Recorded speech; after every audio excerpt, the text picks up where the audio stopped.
दबाया गया। उन्होंने प्रशासनिक निष्पक्षता पर सवाल खड़े किए। प्रियंका गांधी ने कहा कि बिहार की जनता डर और दबाव के माहौल में वोट डालने मजबूर हुई। चुनाव आयोग को इस पर जवाब देना चाहिए। मनीष कश्यप ने सोशल मीडिया पर कहा कि बिहार की राजनीतिक व्यवस्था को पूरी तरह बदले जाने की जरूरत है। लोगों के मुद्दे चुनाव में गायब दिखे। सोशल मीडिया पर बिहार जनादेश ट्रेंड करने लगा। लोग रिजल्ट को लेकर दो गुटों में बंट गए। कुछ इसे जन्म तो कुछ इसे मैनेज्ड चुनाव बता रहे हैं। राहुल गांधी ने प्रेस कॉन्फ्रेंस में कहा कि चुनाव आयोग पूरी तरह विफल रहा। कई सीटों पर अचानक आंकड़े बदले गए। कांग्रेस ने कानूनी लड़ाई की तैयारी शुरू की। लालू यादव ने कहा कि बिहार के चुनाव में पैसे का खेल हुआ। उन्होंने कहा कि ईडी सीबीआई का डर दिखाकर विपक्ष को दबाया गया। उन्होंने इसकी उच्च स्तरीय जांच की मांग की। अमित शाह ने कहा कि विपक्ष हार पचाने में नाकाम है। चुनाव पारदर्शी थे और जनता का फैसला बिल्कुल साफ है। उन्होंने महागठबंधन को आरोपों की फैक्ट्री बताया। प्रियंका गांधी ने कहा कि बिहार की महिलाएं बदलाव चाहती थीं, पर असली मुद्दे दबा दिए गए। उन्होंने कहा कि कांग्रेस महिलाओं के अधिकारों की लड़ाई जारी रखेगी। काउंटिंग के दौरान कई जिलों में अफसरों पर पक्षपात के आरोप लगे। विपक्ष ने 42 सीटों पर पुनर्गणना की मांग की। चुनाव आयोग ने रिपोर्ट मांगी है।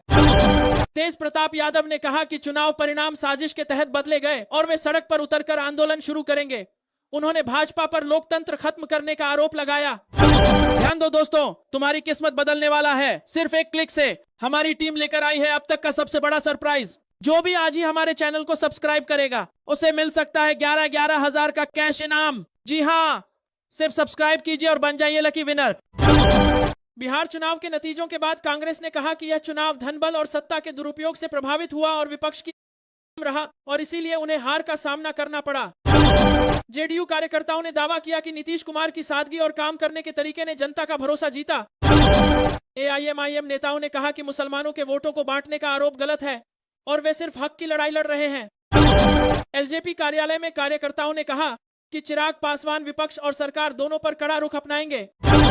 भाकपा नेताओं ने कहा कि बिहार में किसान और मजदूरों के मुद्दों को पूरी तरह नजरअंदाज किया गया और यह खतरनाक संकेत है।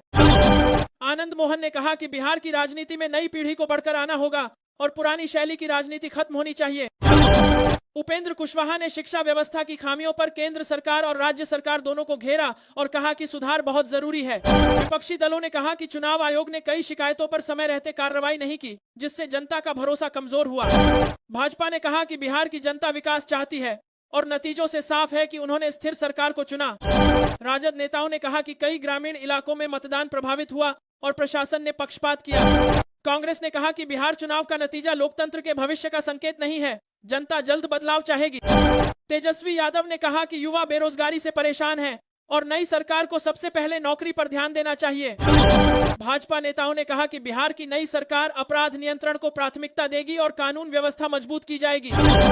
जेडीयू नेताओं का कहना है कि गठबंधन की मजबूती ही बिहार में विकास को आगे ले जाएगी और सभी दल मिलकर काम करेंगे।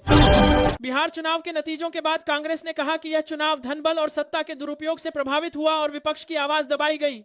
बिहार के कई जिलों में भाजपा की जीत के बाद समर्थकों ने रोड शो निकाला और रात भर जश्न मनाया। राजद कार्यालय में कई वरिष्ठ नेताओं ने कहा कि महागठबंधन अब बड़े संगठनात्मक बदलाव की तैयारी में है। कांग्रेस नेता बिहार दौरे पर आएंगे और हार की समीक्षा के लिए पार्टी नेताओं से मुलाकात करेंगे।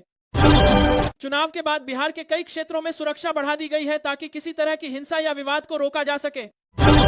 विश्लेषकों ने कहा कि बिहार की राजनीति में अगला बड़ा मुद्दा रोजगार और युवा होंगे और यही भविष्य के चुनाव को तय करेगा।